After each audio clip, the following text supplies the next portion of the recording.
안녕하십니까, 김문성입니다. 2022년도 변액보험판매관리사 자격시험 합격을 위해서 지난 상반기 출제 문제의 함정 한번 찾아보도록 하겠습니다. 전반적으로 보시게 되면 이 변액보험 시험은 이렇게 예년에 비해서 크게 이렇게 달라지지는 않은 모습이었습니다. 그래서 이 출제 문제의 함정, 아주 기본적인 문제, 곧 필수적인 문제를 중심으로 해서 1장 저와 함께 풀어보도록 하겠습니다. 자, 1번. 단기금융시장은 자본시장으로, 또 장기금융시장은 자금시장이라고도 부른다. 자, 이 지문은 OX 문제라기보다는 이 사지선다형 문제에서 이 오답으로 가장 많이 또 출제되는 문제 중에 하나입니다. 자, 단기금융시장은 자본시장이 아니라 자금시장이죠. 같은 논리를 보게 되면 장기금융시장은 자금시장이 아니라 자본시장이라고도 부른다. 이 두 가지를 이 반대로 섞어놓고 오답을 찾도록 하는 문제, 지문으로 자주 출제가 되는 문제 중에 하나였습니다. 2번 문제 보겠습니다. 환매조건부 채권, RP죠, RP. 환매를 조건부로 해서 채권을 매매하는 시장. 자, 이 시장은 단기금융시장에서 거래되는 대표적인 상품 중 하나죠. 한번 보겠습니다. 금융기관이 상호 간에 초단기로 자금을 중개하는 시장이다. 자, 금융기관이 초단기로 자금시장을 중개하는 시장은 얘는 우리가 콜 시장이라고 얘기를 하죠. 환매조건부 채권 매매 시장은 제가 앞서 설명드린 것처럼 환매를 일정 기간 이후에 정해진 금리로, 정해진 가격으로 서로 다시 되사고, 되팔 것을 약속을 하고 매매를 하는 시장을 우리가 환매조건부 채권 매매 시장 또는 RP 시장이라고도 합니다. 3번 보겠습니다. 양도성 예금 증서. 자, 예금 증서, 곧 정기예금이죠. 은행의 정기예금에 양도를 할 수 있도록 만들어 놓은 상품을 우리가 양도성 예금 증서, CD라고 얘기를 합니다. 자, 이 양도성 예금 증서에 대한 문제는 첫 번째, 단기금융시장 상품이냐, 장기금융시장 상품이냐, 이걸 물어보는 문제가 나올 수 있고요. 자, 양도가 가능하다는 뜻은 만기 이전에 사고 팔 수 있도록, 시장에서 사고 팔 수 있도록 만들어줬다라는 뜻이기 때문에 만기 전에는 중도 환매가 불가능합니다. 왜? 사고 팔 수 있도록 만들어줬기 때문에 굳이 중도 환매를 해줄 필요가, 이런 기능이 있을 필요가 없다. 이렇게 여러분께서 생각을 해주시면 되겠습니다. 4번 보겠습니다. 자, 통화안정증권. 통화안정증권은 한국은행이 발행하는 거죠. 어떤 목적으로 발행합니까? 통화량을 조절하기 위해서 발행하는 우리가 채권을 통화안정증권이라고 얘기를 합니다. 자, 한국은행이 발행하는데 금융기관을 주로 대상으로 발행하는 것은 맞지만 일반인들의 거래가 제한되는 것은 아닙니다. 즉, 금융기관이 대거 참여를 하긴 하지만 일반인들도 참여를 해서 통화안정증권을 살 수가 있습니다. 또한 만기 이전에 증권회사의 채권시장을 통해서 통화안정증권도 역시 매매가 가능하다. 자, 이렇게 생각을 해주시면 되겠습니다. 그래서 일반인을 대상으로도 발행을 합니다. 5번 보겠습니다. 자, 금리가 상승을 한다. 금리가 상승한다는 뜻은 무슨 뜻이냐면 자금을 빌리고자 하는, 즉 자금 수요자가 더 많아진 거죠. 자금 수요자가 많다. 자금 공급자, 자금을 빌려주려고 하는 사람이 많다. 자, 이 두 가지의 개념을 여러분들께서 잘 구별을 해주시면 좋겠습니다. 빌리려고 하는 사람이 많으니까 금리가 오르겠죠. 자, 빌리려고 하는 사람이 많다라는 뜻은 뭐냐? 당연히 빌려주려고 하는 사람은 가격을 높게 받으려고 하겠죠. 즉, 금리가 올라가게 됩니다. 금리가 올라가게 되면 기업 입장에서는 어떻습니까? 돈 빌렸더니 이자가 자꾸 많이 늘어납니다. 이자가 많이 늘어나게 되면 이 돈 빌려가지고 투자해서 물건을 만들어 팔면 더 많은 수익을 얻을 수 있어야 자금 수요가 계속 증가를 할 텐데 이자 주고 나면 남는 게 없어요.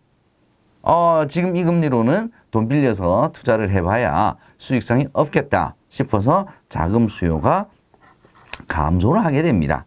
자, 여기서 이제 추가적으로 조금 더 보시게 되면 금리가 상승하게 되면 개인들, 예금하는 사람 입장, 예금하는 사람들이 즉 자금 공급자죠.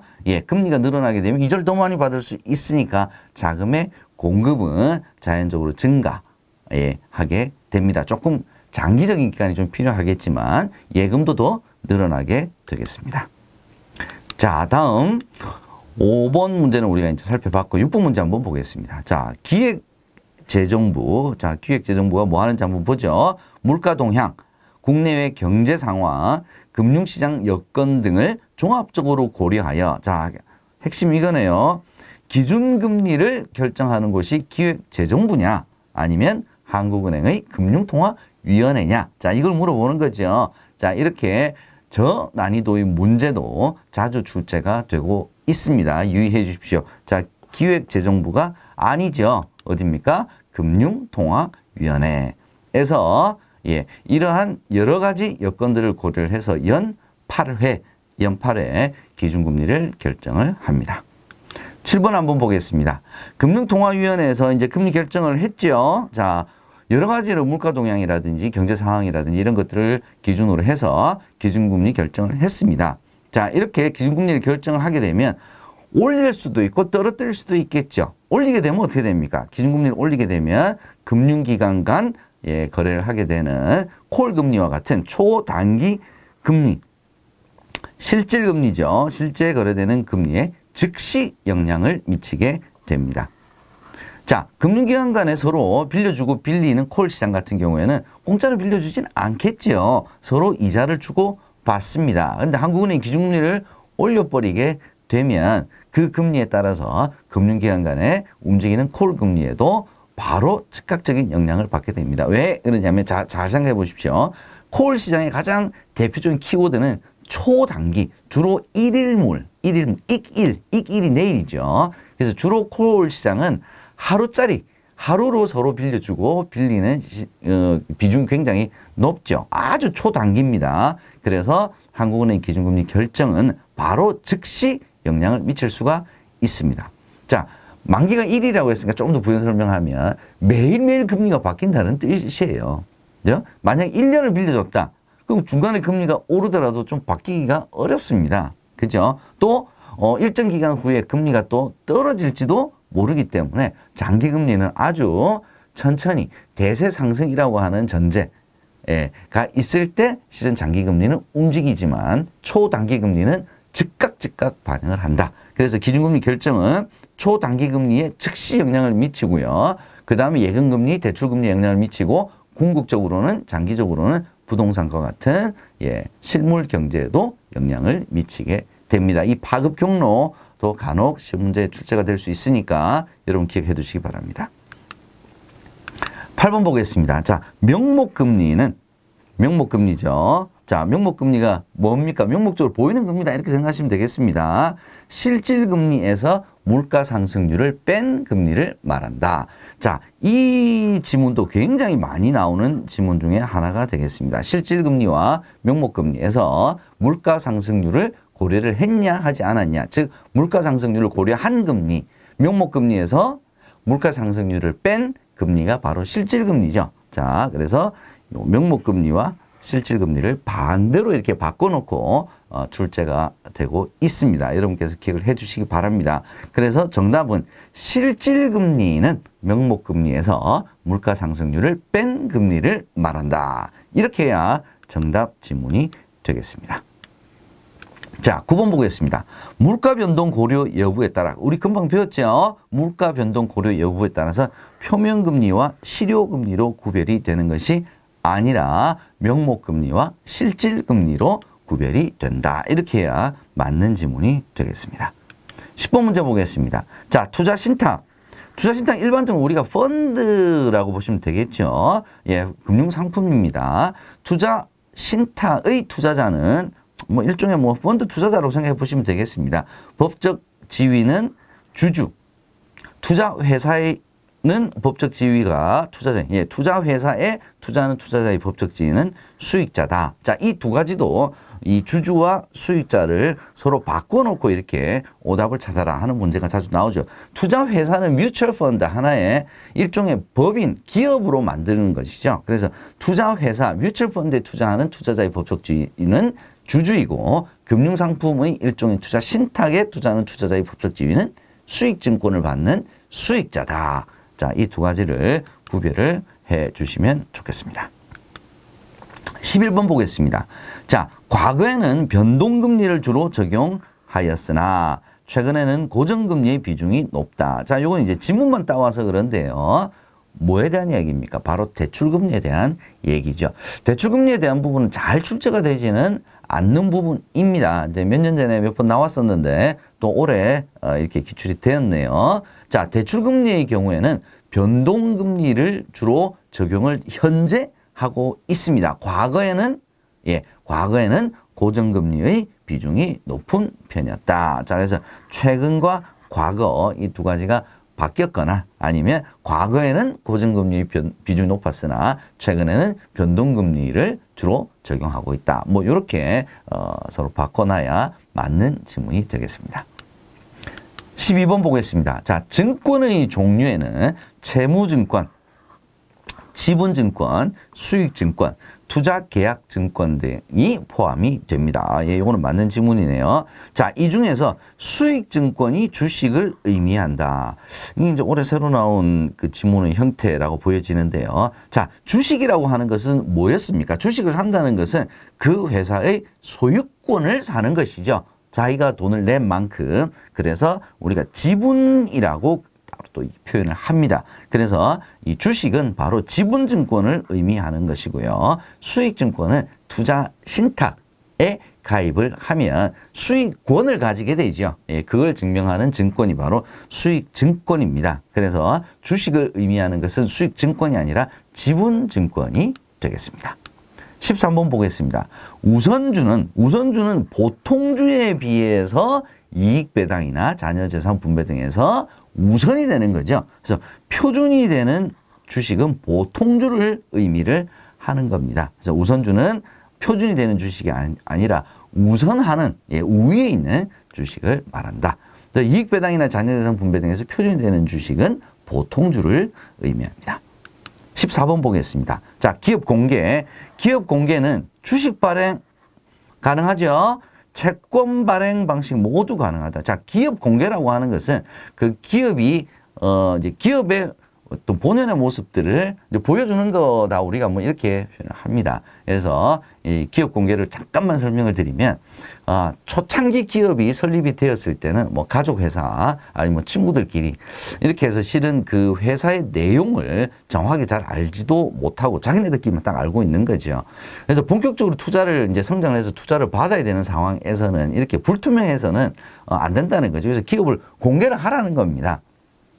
그래서 기업의 내부적인 상황도 다 오픈을 하고요. 그래야 투자자들이 돈을 이제 투자를 할 거 아닙니까? 자, 이렇게 투자하는 것까지를 우리가 기업 공개라고 얘기를 하는데, 즉 기업 공개는 기업을 공개함으로써 새로운 투자 자금을 받기 위해서 실은 하는 것이죠. 그 투자 자금을 받는다는 것은 기업에 돈이 들어오는 거죠. 기업에 돈이 들어올 때 자본으로 들어오는 거지 빌려오는 건 아니죠. 그죠? 그렇기 때문에 기업 공개를 통해서 새로운 주식을 발행을 해서 투자자에게 매각을 함으로써 돈이 자본금으로도 들어오는 거지, 돈을 빌리는 방식의 채권 발행은 기업 공개와는 거리가 먼 얘기입니다. 채권은 채무다. 이렇게 여러분께서 생각을 해 두시면 되겠습니다. 15번 보겠습니다. 자, 직접 공모. 유상증자의 하나의 방법 중에 하나죠. 직접 공모, 기업이 직접 공모합니다. 중간에 증권회사 금융기관 안 낀다는 거죠. 우리가 인수기관을 통하지 않고 발행회사가 직접 타인의 책임과 계산에 따라 신주를. 자, 직접 공모는 타인의 책임이 아니라 자기가 직접 하는 거죠. 그래서 직접 자기가 인수기관을 통하지 않고 발행회사가 직접 자신의 책임 통하지 않고 계산에 따라 신주를 공모하는 방식이 되겠습니다. 예, 이 지문에서는 두 군데가 함정이 있다. 이렇게 보시면 될 것 같습니다. 16번 보겠습니다. 자, 거래소가 개설하고 있는 유가증권 시장, 코스닥 시장, 코넥스 시장 등에서 매매할 수 있게 하는 것을 기업 공개라고 하지 않고 우리가 뭐라고 이야기합니까? 상장이라고 얘기를 합니다. 상장은 거래소에서 사고 팔 수 있도록, 즉 매매를 할 수 있도록 하는 것을 우리가 상장이라고 얘기를 하지 기업 공개라고는 하지 않죠. 17번 어떤 함정이 있는지 한번 살펴보겠습니다. 자, 위탁증거금. 위탁증거금은 뭡니까?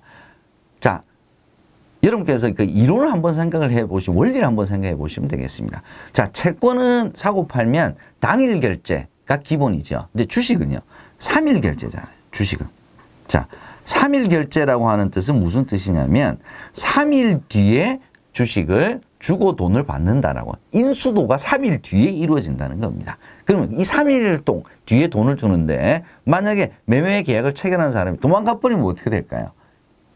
그럼 거래가 성립이 안 되겠죠. 거래 안정성은 떨어지게 됩니다. 그래서 주식의 거래를 할 때는 바로 이 3일 결제라고 하는 특성 때문에 이 거래를 신뢰할 수 있다라고 하는 증거로서 일정 부분 돈을 맡기는 것을 우리가 위탁증거금이라고 얘기를 합니다.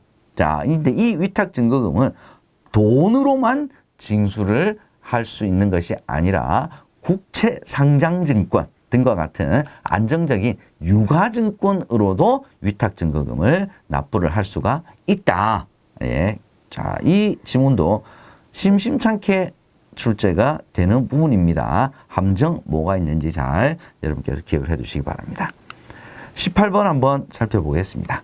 유가증권 시장에서 주식 매매가 이루어진 경우 매수자에게 매수 대금의 0.3%를 증권거래세 등으로 원천 징수를 한다. 자, 증권거래세가 있고 위탁수수료가 있었죠. 위탁수수료는 누구한테 내는 겁니까? 위탁수수료는 증권회사에게 내는 거죠. 증권회사를 이용을 했으니까. 자, 그래서 위탁수수료는 매도자, 매수자 모두 납부를 해야 되는 것이 위탁수수료입니다. 자, 근데 증권거래세, 세금이죠. 세금은 누구한테 내는 거냐면 국가에 내는 거죠.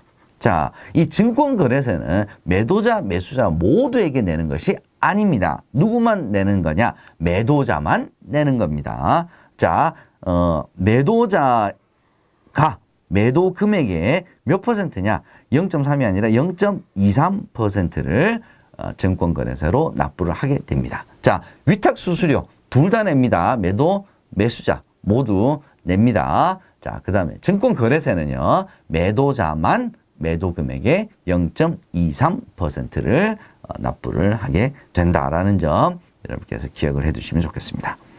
자, 이 증권거래세가 몇 퍼센트냐? 그다음에 위탁수수료가 몇 퍼센트냐? 이 위탁수수료는 증권회사마다 다 다르죠. 예, 그래서 주로 증권거래세, 유가증권, 그다음에 코스타, 비상장 주식, 증권거래세가 각각 몇 퍼센트 이냐를 물어보는 문제가 한 번씩 함정으로 나오니까 여러분께서 기억을 해 주시기 바랍니다. 19번 보겠습니다. 거래소의 정규시장에서 매매 계약 체결 시 시간 우선의 원칙이 가장 먼저 적용이 된다. 자, 우리가 매매 계약 체결 시 이 기준이 있었죠. 그죠? 자, 제일 먼저 뭐가 적용이 됩니까? 가격이 가장 우선 적용이 됩니다. 그래서 가격 우선, 즉 비싸게 사겠다, 싸게 팔겠다 라고 하는 사람이 계약이 먼저 체결이 된다는 거죠. 그 다음에 가격이 동일합니다. 그러면요, 우리가 일반적으로 물건 사고 팔 때도 마찬가지잖아요. 예, 가격 더 높게 쳐주는 사람, 더 싸게 팔겠다, 싸게 팔겠다라고 하는 사람이 가장 우선. 근데 가격이 똑같아요. 그러면 빨리 온 사람에게 우선권을 주듯이 마찬가지로 주식시장도 마찬가지입니다. 그래서 시간 우선의 원칙이 먼저 적용이 되는 것이 아니라 가격 우선의 원칙, 그 다음에 시간 우선의 원칙, 이렇게 순서대로 적용이 됩니다. 20번 한번 살펴보겠습니다.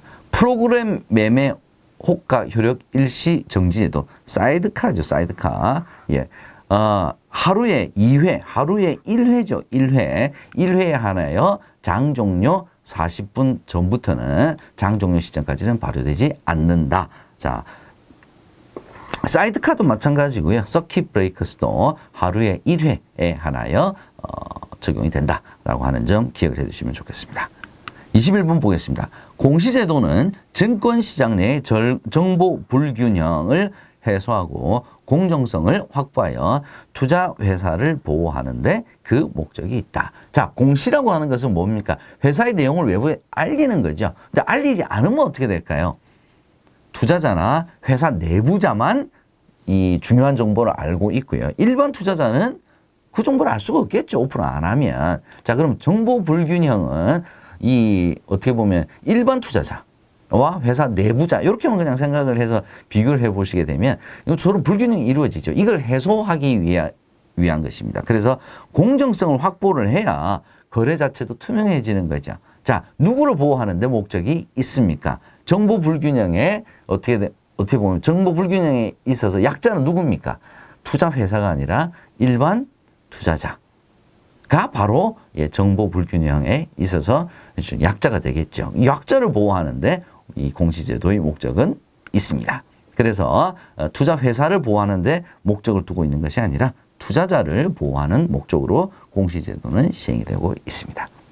22번 보겠습니다. EPS. 자, 주당 순이익이란 주식의 현금 창출 능력과 현재 가격을 비교하는 잣대로 현재 주가를 주가 수익 비율로 나눈 것이다. 자, 뭐가 틀렸을까요?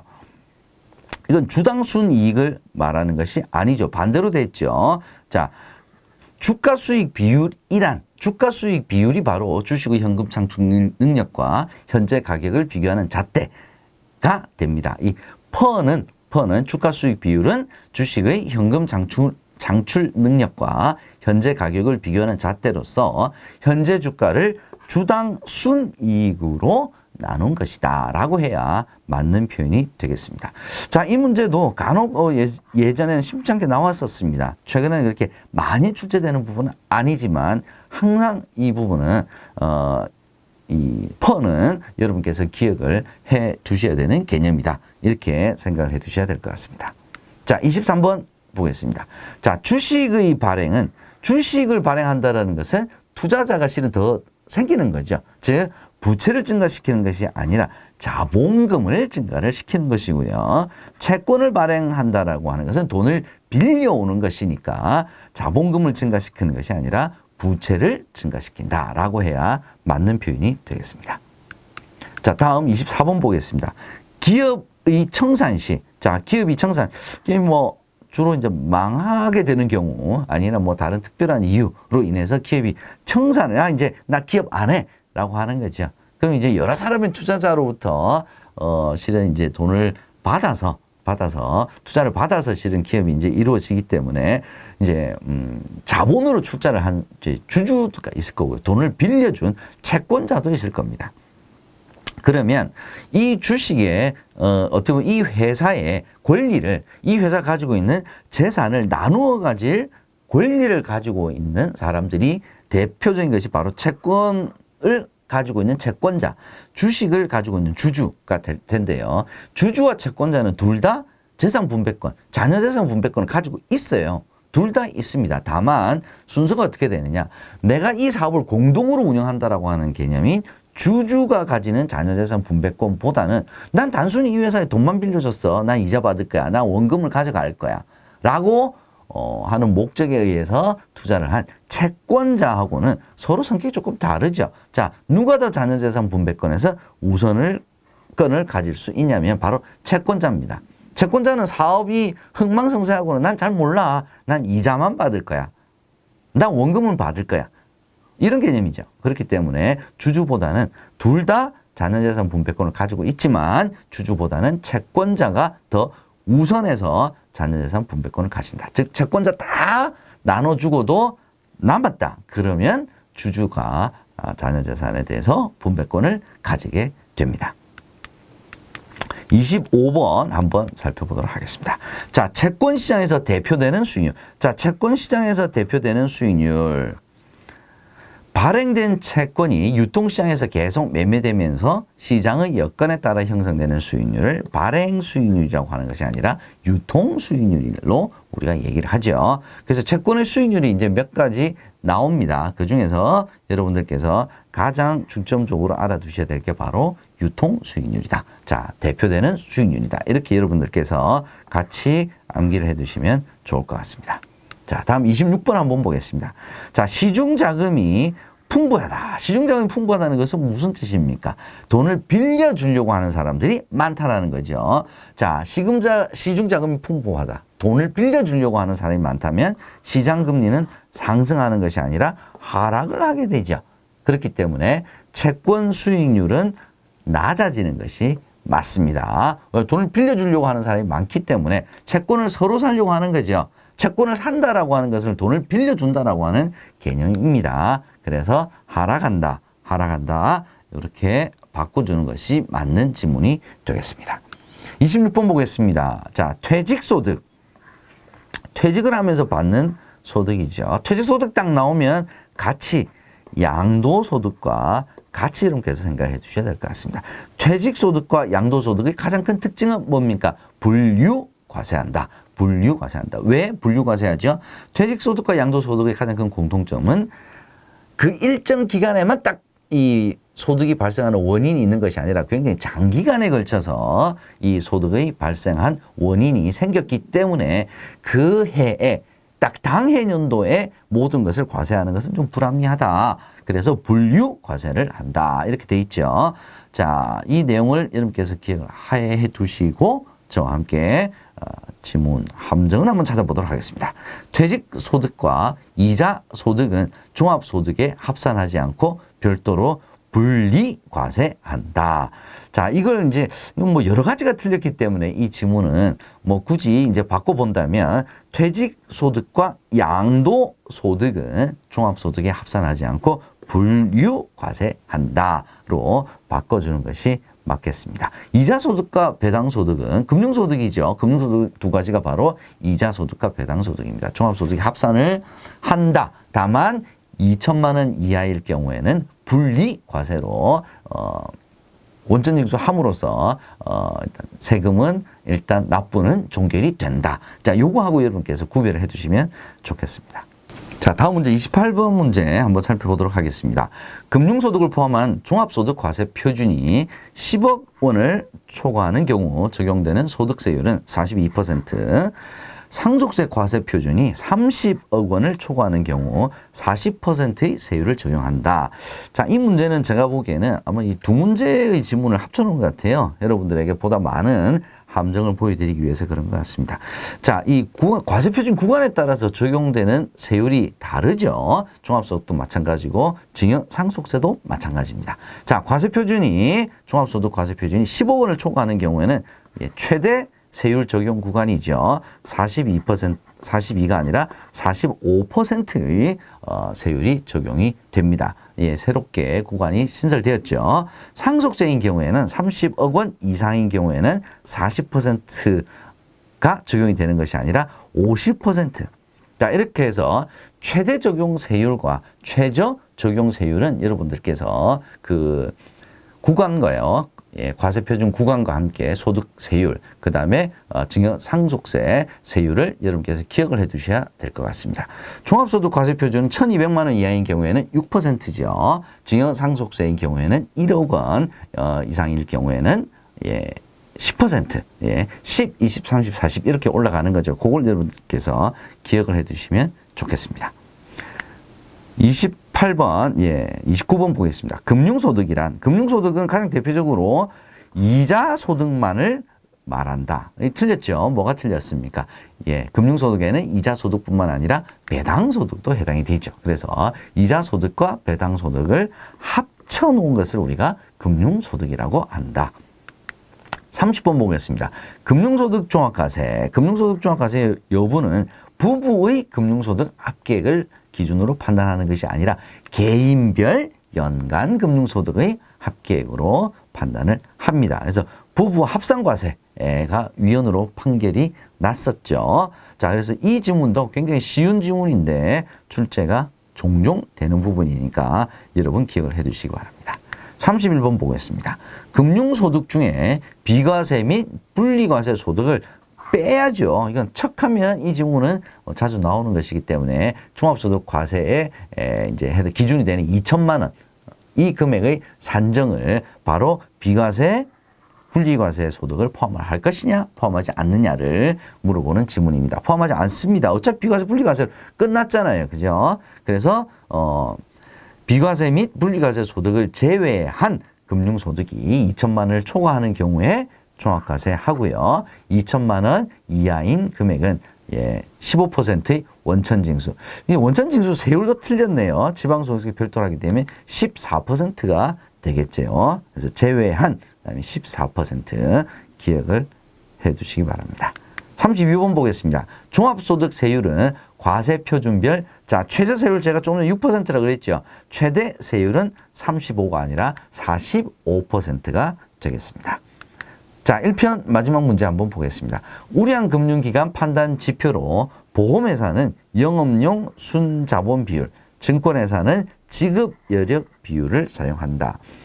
진짜 오랜만에 나온 지문입니다. 오랜만에 나온 문제고요. 자, 이 문제는 그렇게 자주 출제가 되지 않는데 언급이 되었기 때문에 자, 보험회사, 증권회사 바꿔놨다고 생각하시면 될 것 같습니다. 자, 보험회사는 지급 여력 비율, 그 다음에 증권회사는 영업용 순자본 비율을 기준으로 우량금융기관의 판단 지표로 삼고 있다라는 점 여러분께서 눈으로 알아두시면 좋겠습니다. 자, 이렇게 해서 1편 33문제의 함정, 지문을 통해서 함정을 찾아봤습니다. 저는 조금 이따가 2편에서 다시 찾아뵙도록 하겠습니다. 여러분 수고하셨습니다.